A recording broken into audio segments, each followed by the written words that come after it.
Alright, you know that feeling when you wake up in the morning and you're faced with a question, which side panel do I put on my Meshlicious today?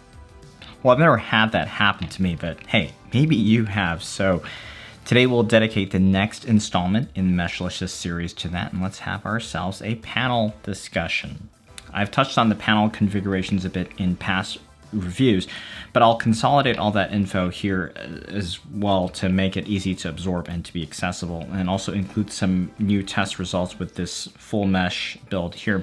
Now, if you've bought one or if you're shopping for the SSUPD Meshlicious, there are a few retail versions of this case. There's one with one glass panel and one mesh panel, and there's one with two mesh panels, but as far as I know, there isn't one with two glass panels. And you used to be able to get the PCIe Gen 4 riser cable with either version, but I'm not sure why. As of the latest retail batch, you can only get the Gen 4 cable with the full mesh panels like this one here. So if you haven't bought the case and you're debating which one to get, this one's for you too. So I did build up another one for this test here. I switched things up a little bit with the white full mesh version here, and a big thanks to SSUPD for their continued support for this series. The initial testing for this case featured a glass and mesh panel version, and for the air-cooled GPU testing, I used the 3070 Founders Edition, and those unique coolers do present a different set of considerations. For this one, I'm running the Z590 ITX board with a 10700K. The Gigabyte RX 6800 for the GPU, and the same ML240 Illusion we used for the earlier testing, but I did switch back to the stock fans just for the looks. Now, this is a 3-slot GPU, so it is taking up the entire width of the GPU chamber pretty much, but unlike the hybrid flow-through design of the Founders Edition coolers, this one is more conventional, and that's because it exhausts out the sides of the card, which is a more friendly design for the airflow in this case, and it is a very popular design for AIB coolers. Although we'll see it still has a few limitations in the testing results shortly. Now, before we get into the performance testing, a couple of ground rules though, since a couple of factors may actually preclude your choice of placing a panel on either side. I've offset my Corsair SFX PSU to the inside position, and that provides enough of a gap so that the PSU fan does not get choked off if I use the glass panel over here. So I could also flip it the other way, but there's cables, the AIO tubing, there's the GPU right next to it, so it's not as nice a configuration to flip that fan around, but at least with the way I've cable managed for this build. But if you do have space and enough cable length, you could absolutely mount an SFX unit that way. And with the back of the unit mounted flush with the outside edge of the case and fan facing in, that's also a viable configuration. So with an SFX unit, you do have the flexibility to mount the glass or the mesh on the CPU side of the case. It's your call. If you're running an ATX unit, then the glass on this side is already not the best option, since the fan would already be up against it, and you can't really flip it to the other way because something's going to be against it no matter which side it faces. So that's the important parameter to keep in mind. So let's jump into the testing. The rad fans are always run as exhausting out the front panel, since that is the better configuration I've settled on for this case, and it tends to be the better configuration for a lot of sandwich style cases. And for the setup with the single mesh panel, I just borrowed the glass panel from the Tradewinds build and ran it on the opposing side. So for a CPU-only test scenario with the 10700K, which at this voltage runs at about 140 watts of total package power, there's not a hugely significant difference between these configurations. The all-mesh panel configuration does seem to pull ahead very slightly in the long run, but it's only a little bit. Now, going over to combined usage, which I think is a little bit more important for most users, especially for gaming, I'll just switch it over to the average final temps for a 15-minute gaming run. I'm going to move away from the time series graph because there's just too much stuff going on here. And that's gaming test is Red Dead 2 at 1440p, and here with the 6800 is running about 75-80 FPS on mostly ultra settings. If there's one thing that sticks out like a sore thumb, yeah, with a 3-slot card and the glass panel choking off these fans, even the airflow of the case is not doing it any favors.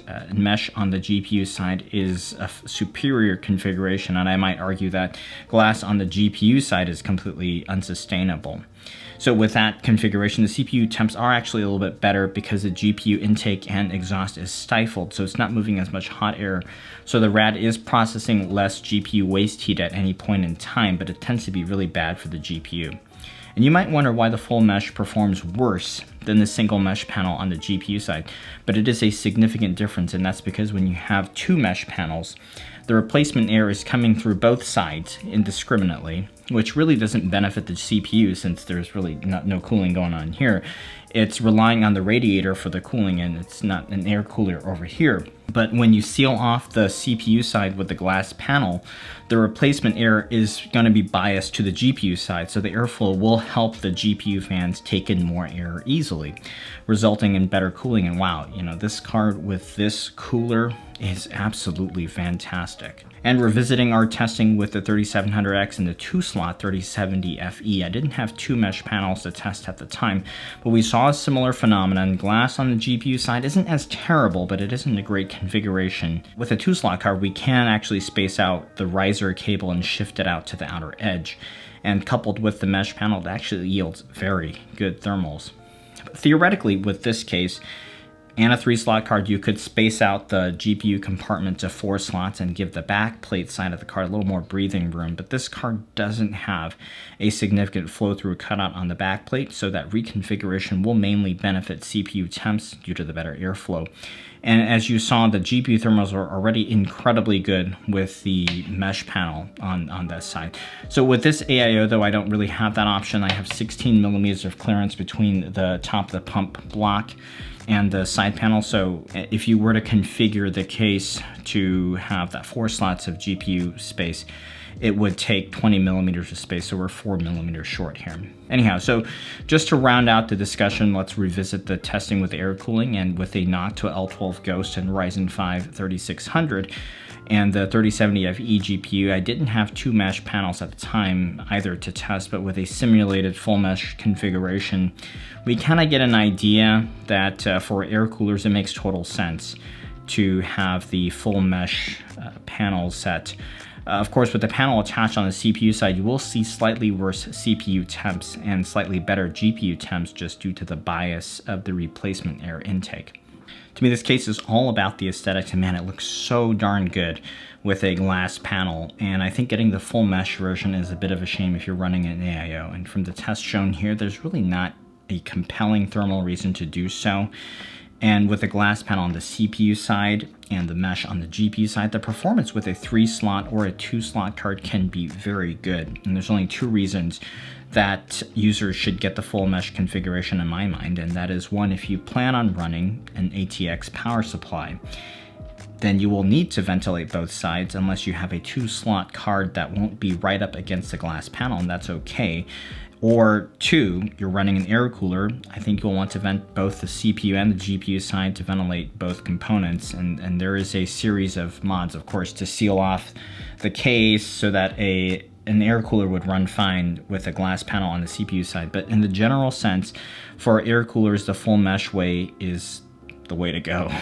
So that brings up the logistical problem, of course, and if you want to have that PCIe Gen 4 riser, which is super nice to have if you're running a Gen 4 GPU, at least for the convenience factor of not having to get into BIOS and forcing that slot into Gen 3, and because it's a total pain if you don't have integrated graphics. Well, at least as of right now, you don't actually have that choice to get the Gen 4 cable and the glass panel. So if you're after that Gen 4 riser cable, I guess for now the decision is made for you.